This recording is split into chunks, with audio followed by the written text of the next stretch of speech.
বিগত আওয়ামী লীগ সরকার প্রতিষ্ঠিত হওয়ার পর 2011-12 শিক্ষাবর্ষ থেকে তৎকালীন গভর্নিং বডিও কিছু শিক্ষকদের অশিক্ষকসুলভ আচরণের কারণে শিক্ষা প্রতিষ্ঠানটিতে শিক্ষার্থীদের সংখ্যা কমতে থাকে।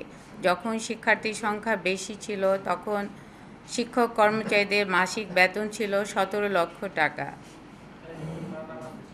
বিধি বহির্ভূতভাবে অতিরিক্ত শিক্ষক নিয়োগের ফলে বর্তমানে শিক্ষক কর্মচারীদের বেতন বাবদ ব্যয় হয় 56,51,977 টাকা।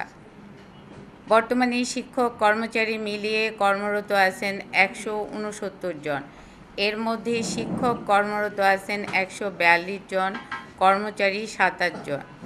142 জন শিক্ষকের মধ্যে মাত্র 35 জন শিক্ষক এমপিওভুক্ত এবং 27 জন কর্মচারীর মধ্যে মাত্র 5 জন কর্মচারী এমপিওভুক্ত আছেন, যার ফলে বাকি 129 জন শিক্ষক কর্মচারীর বেতন ও অন্যান্য ভাতাদি অত্র শিক্ষা প্রতিষ্ঠানের নিজস্ব আয় হতে সম্পূর্ণ বহন করতে হয়।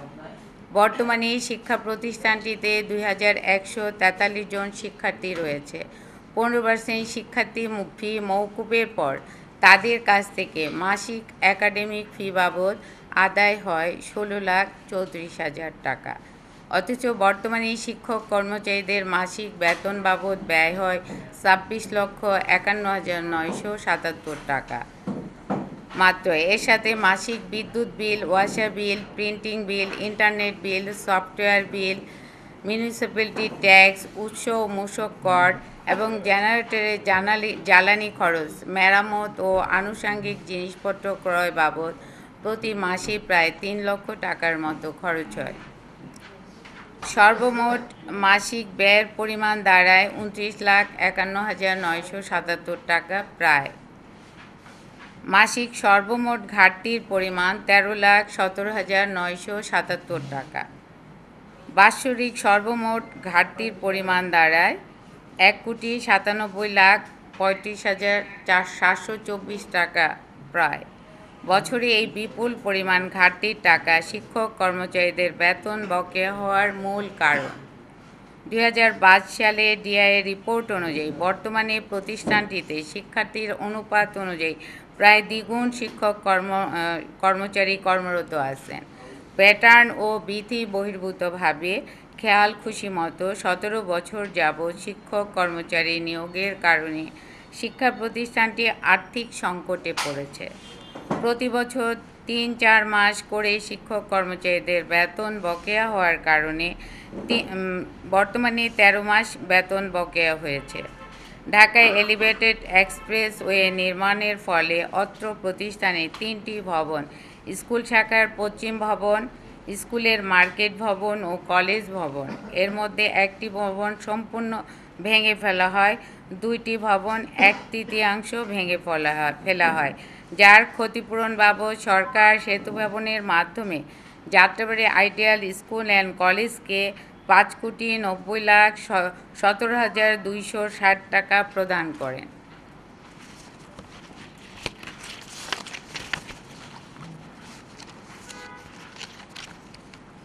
ওই ক্ষতিপূরণের অর্থ থেকে শিক্ষক কর্মচারীদের 9 মাসের বকেয়া বেতন, 2টি উৎসব ভাতা প্রদান করা হয়। ক্ষতিগ্রস্ত 2টি ভবন, স্কুলের পশ্চিম ভবন, কলেজ ভবন সংস্কার ও মেরামত করা হয়। একজন সহকারী প্রধান শিক্ষক, একজন 4র্থ শ্রেণীর কর্মচারীর 5 বছরের এরিয়াসহ বেতন ভাতাদি প্রদান করা হয়।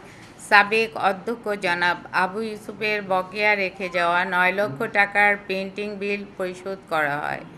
সাবেক ভারপ্রাপ্ত প্রধান শিক্ষক জনাব মনিরুজ্জামান হাওলাদারের বকেয়া রেখে যাওয়া 13 লক্ষ টাকার পেন্টিং বিল প্রদান করা হয়। একটি অত্যাধুনিক ডিজেল জেনারেটর ক্রয় করা হয়। একজন বিধি বহির্ভূতভাবে নিয়োগপ্রাপ্ত অতিরিক্ত শিক্ষক প্রাথমিক শাখা আরিফুন নাহার শিক্ষক কর্মচারীদের বিভিন্ন সময় বেতনের কথা বলে নেওয়া স্বাক্ষরের শীট যুক্ত করে কোনো প্রকার তথ্য প্রমাণ ব্যতীত অসত্য অভিযোগ শিক্ষা সংশ্লিষ্ট বিভিন্ন দপ্তর এবং বিভিন্ন গণমাধ্যম কর্মীদের নিকট প্রদান করে শিক্ষা প্রতিষ্ঠানের ভাবমূর্তি ও সুনাম নষ্ট করেছেন। প্রিয় সাংবাদিক ভাই ও বোনেরা, আমি মরিয়ম বেগম গত 10ই নভেম্বর 2004 খ্রিস্টাব্দ তারিখে যাত্রাবাড়ি আইডিয়াল স্কুল অ্যান্ড কলেজে সহকারী প্রধান শিক্ষক পদে নিয়োগপ্রাপ্ত হয়ে অদ্যাবধি কর্মরত আছি।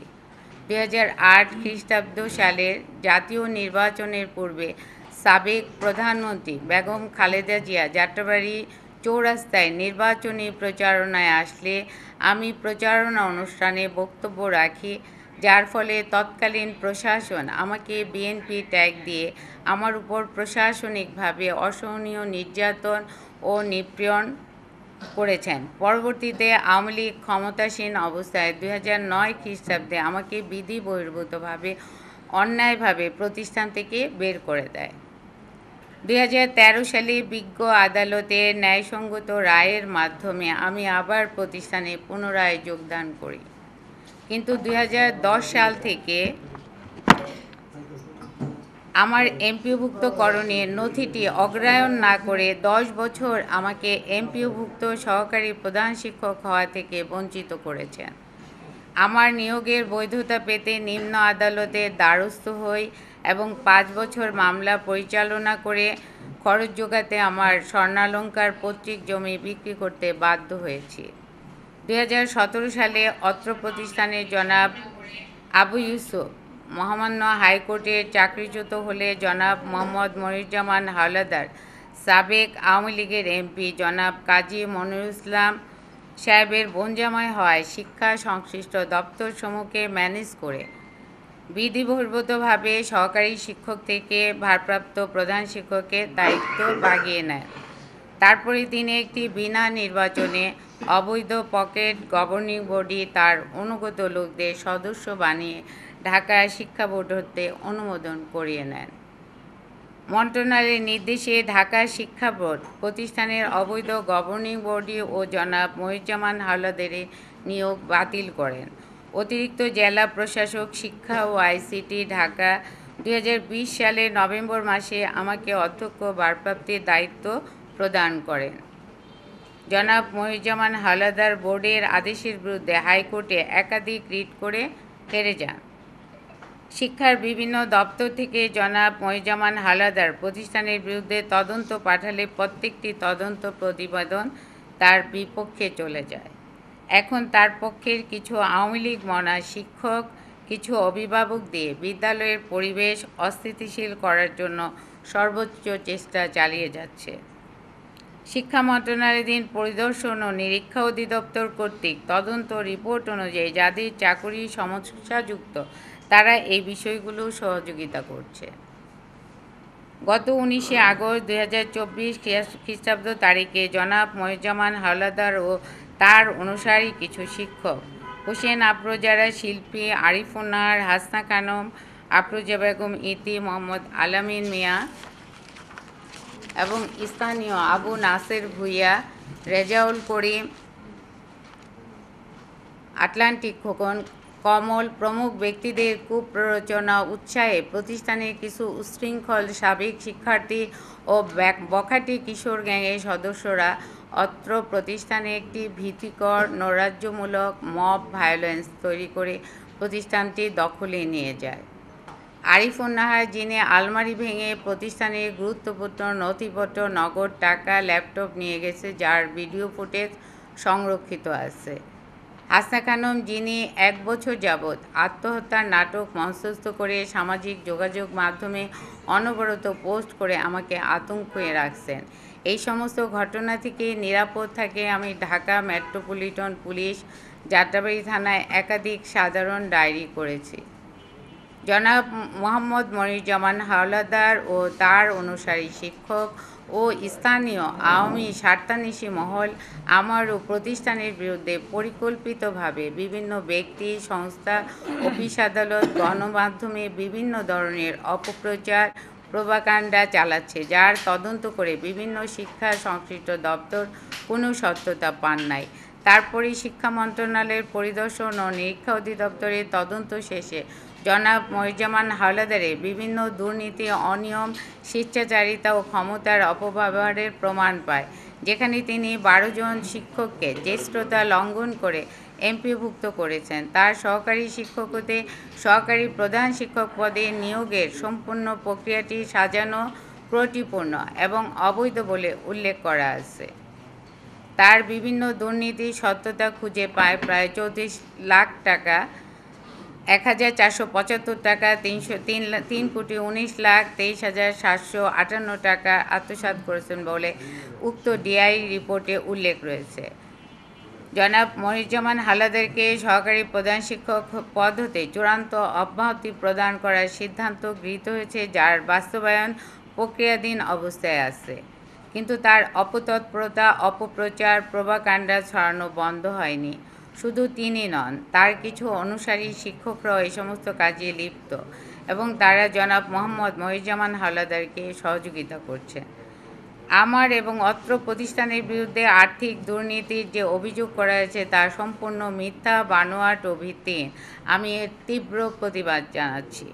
শিক্ষক, শিক্ষার্থী ও অভিভাবক এবং গভর্নিং বডির ঐক্যবদ্ধ প্রচেষ্টায় একটা শিক্ষা প্রতিষ্ঠান সাফল্য লাভ করে, অথচ অত্র শিক্ষা প্রতিষ্ঠানে গত 17 বছরে আওয়ামী লীগ মতাদর্শী গুটি কয়েক শিক্ষক মোহাম্মদ মনিরুজ্জামান হালদারের নেতৃত্বে এলাকার চিহ্নিত সন্ত্রাসী মনিরুজ্জামানের আত্মীয় কাজী আতাউর রহমান লিটু, যিনি প্রতিষ্ঠানে এসে তার সহযোগিতায় শিক্ষককে পিটিয়েছে, যার ভিডিও ফুটেজ সংরক্ষিত আছে। অত্র শিক্ষা প্রতিষ্ঠানে শিক্ষার স্বাভাবিক পরিবেশ নষ্ট করার পাশাপাশি মিথ্যা তথ্য, সন্ত্রাস সরিয়ে শিক্ষা প্রতিষ্ঠানটিকে অস্থিতিশীল করার প্রচেষ্টা চালাচ্ছে। আওয়ামীপন্থী কুচক্রী মহলটি গত 17 বছর তিলে তিলে এই শিক্ষা প্রতিষ্ঠানটি ধ্বংসের দ্বারপ্রান্তে নিয়েও ক্ষান্ত হয়নি। বর্তমানে শিক্ষার্থী, শিক্ষক ও অভিভাবকদের উস্কানি দিয়ে যাচ্ছে। প্রিয় সাংবাদিক ভাইয়েরা, Jatrabari ideal school and college এলাকার একটি স্বনামধন্য শিক্ষা প্রতিষ্ঠান। প্রতিষ্ঠানটিতে বর্তমানে আওয়ামী স্বার্থান্বেষী মহলের অপপ্রচার ও মিথ্যা প্রোপাগান্ডার হাত থেকে রক্ষা করতে বস্তুনিষ্ঠ সংবাদ প্রচার করে প্রতিষ্ঠানটির হারিয়ে যাওয়া গৌরব পুনরুদ্ধার করার জন্য জাতির বিবেক হিসাবে আপনাদের সকল সাংবাদিক বন্ধুকে আমাদের সারথি হওয়ার জন্য বিনীত অনুরোধ জানাচ্ছি। উপস্থিত সকল সাংবাদিক বন্ধুদের প্রতি আন্তরিক ধন্যবাদ ও সালাম জানিয়ে আজকের সংবাদ সম্মেলন সমাপ্তি ঘোষণা করছি।